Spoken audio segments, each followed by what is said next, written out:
After years of being criticised for failing to protect civilians, UN troops in the war-torn Democratic Republic of Congo are now being allowed to go on the offensive. Led by a former Brazilian commando, the Forces Intervention Brigade has already helped the government defeat M23 rebels. Now they're targeting other armed militias. But can they really bring peace to this troubled country?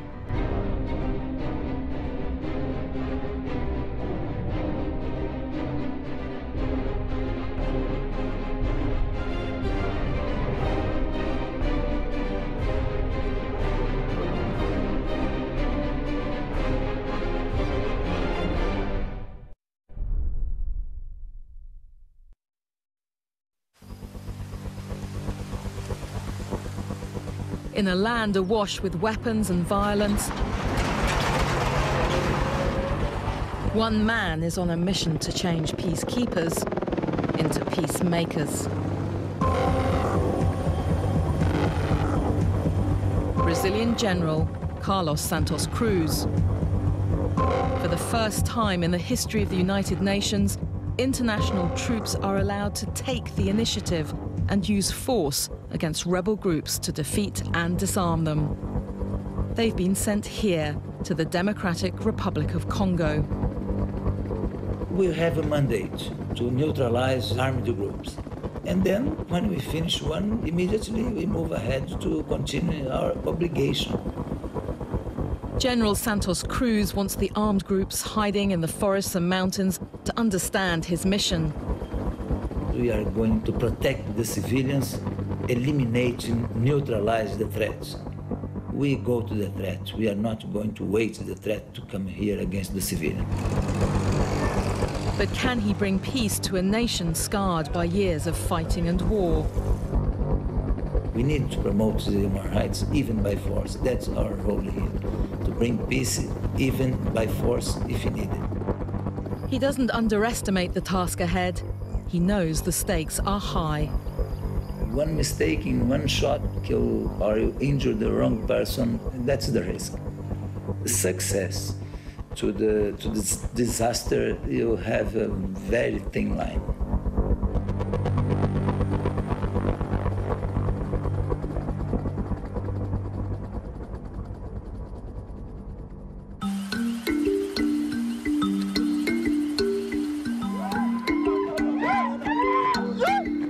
All over Eastern Democratic Republic of Congo, soldiers are preparing for the day ahead. The Congolese National Army, known as the FARDC. The newly deployed United Nations Force Intervention Brigade, the FIB.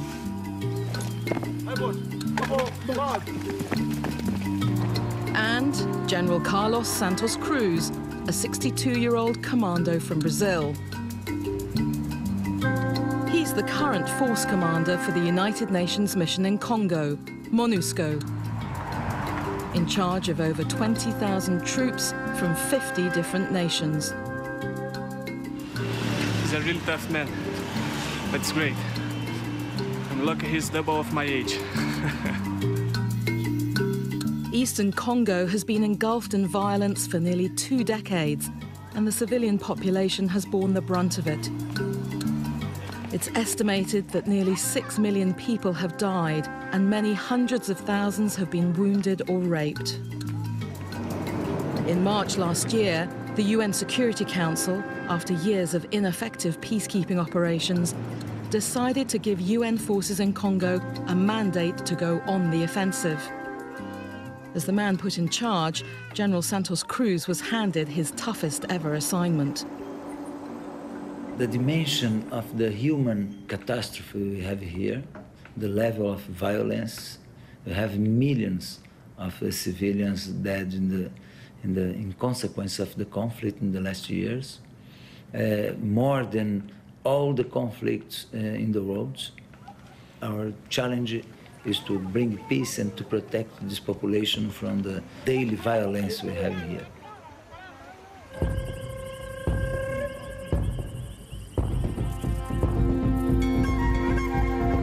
Military operations are now in progress all over Eastern Congo to take on and defeat the many armed groups. They've had some successes, and they've had some setbacks, but it's an enormous change to a mission that's had much criticism in the past for its inaction. The UN came in DRC in 1999, but within more than a decade, there was no change. Since this year, we have noticed a kind of change because of the defeat to the M23. We saw that finally the UN forces are really engaged on the side of the FRDC.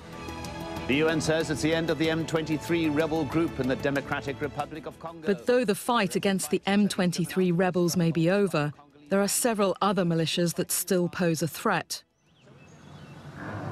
At the UN headquarters in Goma, the regional capital, General Santos Cruz is keen to get this across to his commanders as they regroup before the next stage of their operation. That's the objective. Return to the base, to make our troops much more operational, to advise the commanders with the operational issues, and to trying to have much more coordination with FARDC and PNC. We are not going to be limited to the classic problems we face normally. We are going to face all the problems without restriction.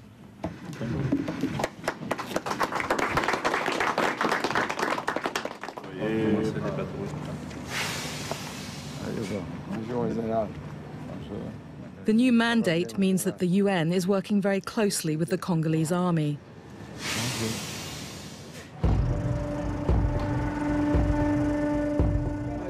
This is that army, the FARDC, and on the morning we caught up with them, they were about to head into battle. Rendez-vous sur le terrain. Force de frappe commando. The operation was being led by one of the Congolese army's rising stars, Colonel Mamadou Ndela, credited with a leading role in the defeat of the M23 last November. Nous vivons ensemble, nous mourons ensemble. Ensemble, Congo est un pays nabiso. Alors, c'était Congo. Congo est un pays nabiso. Tous les rébellions à Nord Kivu, toko beta pour la population nabiso à Congo est la kimia ba mama babanda. Trafic réglementaire. Rendez-vous sur le terrain. Tout à coup faju a inti yetu. But as the vodka bottle suggested, the operation they were about to launch was deadly serious. A few days later, their commander, Colonel Mamadou Ndela, was killed in an ambush with 3 other soldiers when his vehicle came under rocket attack. Another casualty in Congo's long war. In the past, Congolese troops like these have been accused of committing human rights abuses against civilians. Yet with UN support during the recent defeat of the M23 rebels, they've cleaned up their act. I saw the FARDC permanently taking action, fighting against M23 for 5 months in a row. And then it's visible, very visible, the improvement. We have very clear position on the human rights violations. We do not accept it's one conditionality to have the support from MONUSCO. These are the men that give his words some weight. The new Intervention Brigade, voted into being by the UN Security Council last March. It's made up of 3,000 troops from South Africa, Tanzania and Malawi, with a mandate to neutralize and disarm the various armed groups. Okay, morning, gentlemen. Welcome to the Kibirizi patrol briefing. We'll be leaving this base anytime from now for Kibirizi, where we'll be doing our reconnaissance. This morning, Lieutenant Mataweri from Malawi is reminding his men of their rules of engagement. If we get fired upon riflemen will return fire if one of our vehicles gets hit by, for example, RPG. Another vehicle from behind will give cover to that particular vehicle, and if we have any casualties, will be whisked away or moved from that particular area. This is the first time since the birth of the United Nations in 1945 that the Blue Helmets can aggressively seek out an enemy. It's a historic decision. The men are part of a forward unit at Kibirizi in the national park. The UN needs to get the latest information on the militia's whereabouts to prepare for the next military offensive due to start at any time. If we have credible information that the civilians will suffer in the hands of some armed groups, we have the freedom to take action, to anticipate the action of the armed groups. There's one particular armed group in the UN sights for the next operation. It's called the FDLR. It came to eastern Congo 20 years ago after fleeing Rwanda.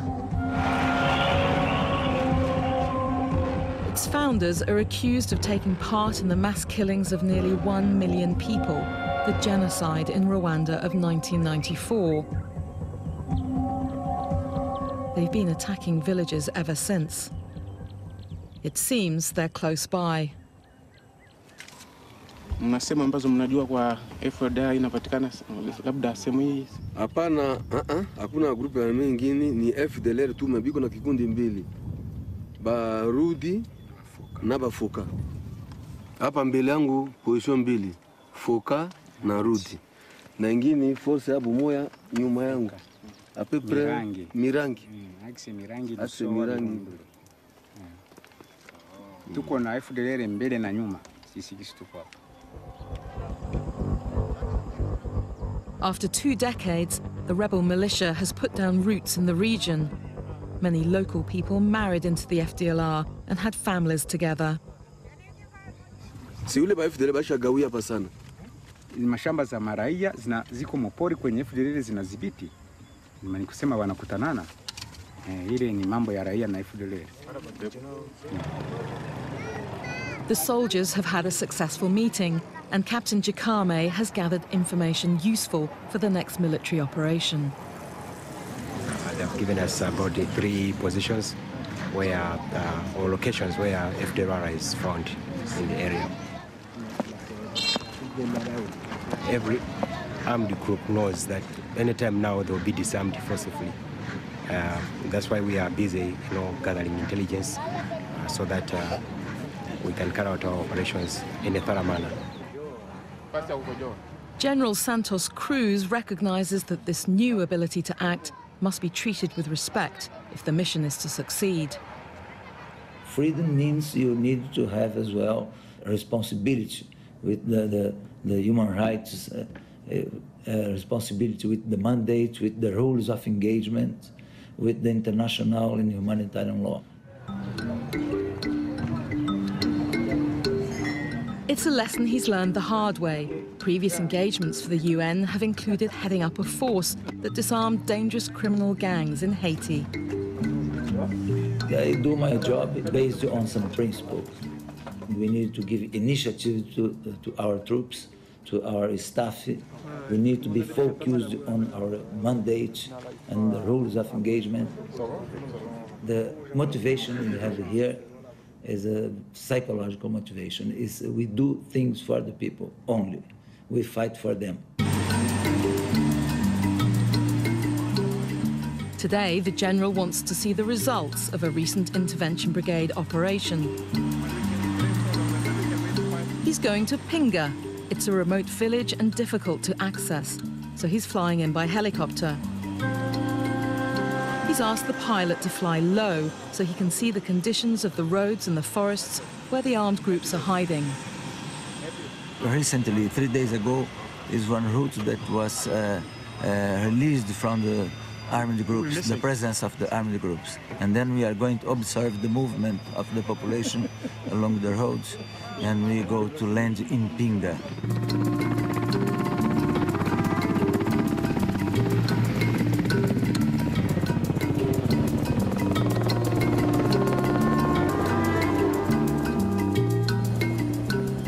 Days ago, we occupied Pinga, and all the armed groups, they were defeated and fled the area. And then the population is returning. We estimate that about 2,000 families will return to Pinga.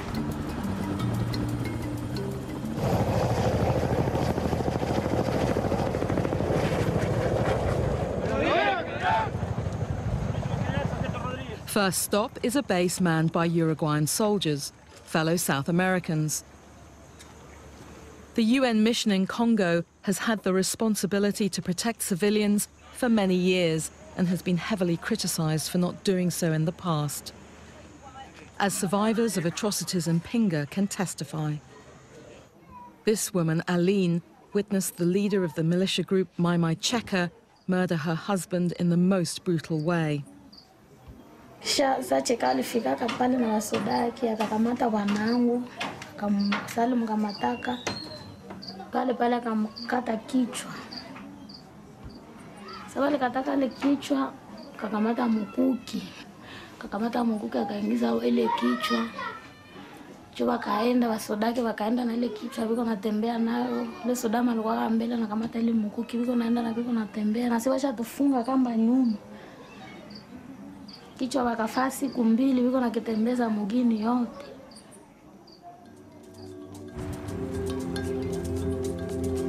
Here we have a long list of human rights violations. We have more than 300 cases of rapes, looting the house all the time. The population, 50% of the population abandoned the houses.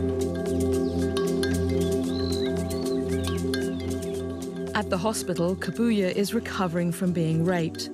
She also witnessed the atrocities of Cheka and his men. Wanaenda mukazi, sasa wanaenda kule muvita kule, wataleta vichwa watu wanaitia hivi komiti hivi. Jo watu wanashangaa vichwa vya watu hivi kuhimiti wanaingiza muti humu hivi. Kisha jo wanaenda wanavibeba hivi. Wakati watafika pale mubazi ya Monike pale, asemu kamate, nyenjo mnakula nyama wanatupia vile vichwa. While the UN soldiers did not intervene to stop the rape and murder of civilians, they did at least provide a refuge for people. MONUSCO ilisaidia watu mingi. Ilikuwa tu ni kusikia risasi la kwanza. Mbio watu yote. Wote na wanaishia mule Monike tu wanajificha mule. Tulikuwa mule walikuwa wanatusaidia.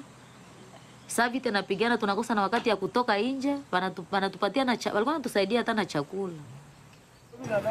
But why didn't the UN do more to protect them? I never tried to understand how UN worked before my arrival here. That for me it was not relevant.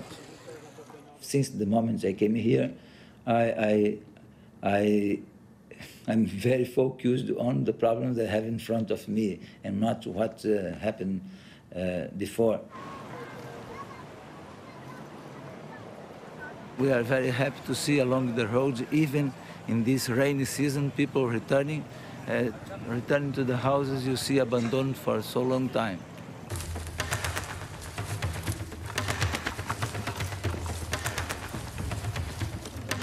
This is 29. Are you in contact with the coast?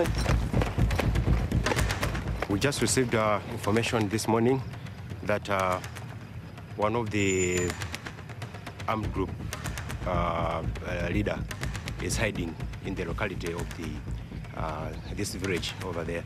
So we have been tasked to deploy and capture him. This is an exercise to ready the troops. The UN Security Council created the Intervention Brigade for a trial one-year period. The experiment seems to have worked so far, but not without cost. To date, 3 blue helmets have been killed in action. Yet can the UN alone bring peace to this country? We need to have much more like the presence of the state. It's a military action, police action, state authority, and development. We need to have a combination. Only the force is not the solution. We need to have in parallel development and state authority, or the problem will restart at some point.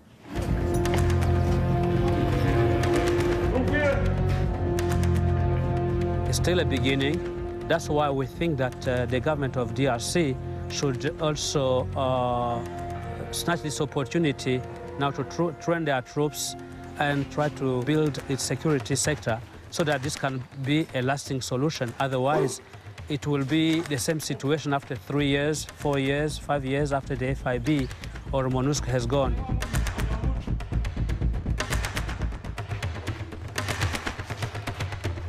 This was just a rehearsal, but these soldiers are ready to go into battle.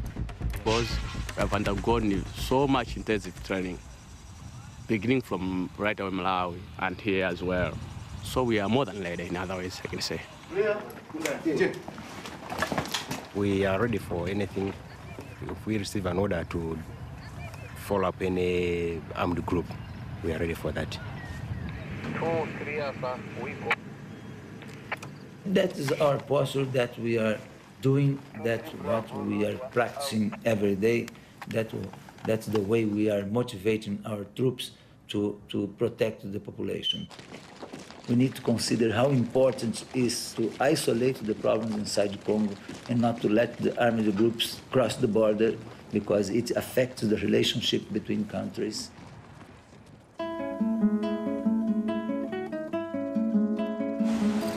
In this part of eastern Congo, there are still thought to be 30 or more militia groups, some of them from neighbouring Rwanda and Uganda, who terrorise the local population. The UN is using both carrot and stick in their battle to bring peace here. Before the FIB started fighting, they spent about 2 months calling for rebels to come and to surrender. And they made a campaign of calling all these rebels to surrender, and so this they can avoid the worst.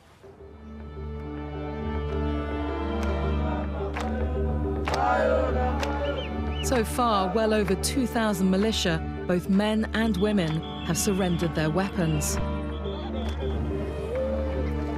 They're now living in a makeshift camp on the shores of Lake Kivu. The process is known as DDR. Disarmament, demobilization, and reintegration. There are 2 options for the ex-combatants. The first is to demobilize and accept to integrate the civil life, but in this case, they must be trained and they must be integrated in the community, but there is a process that must be followed.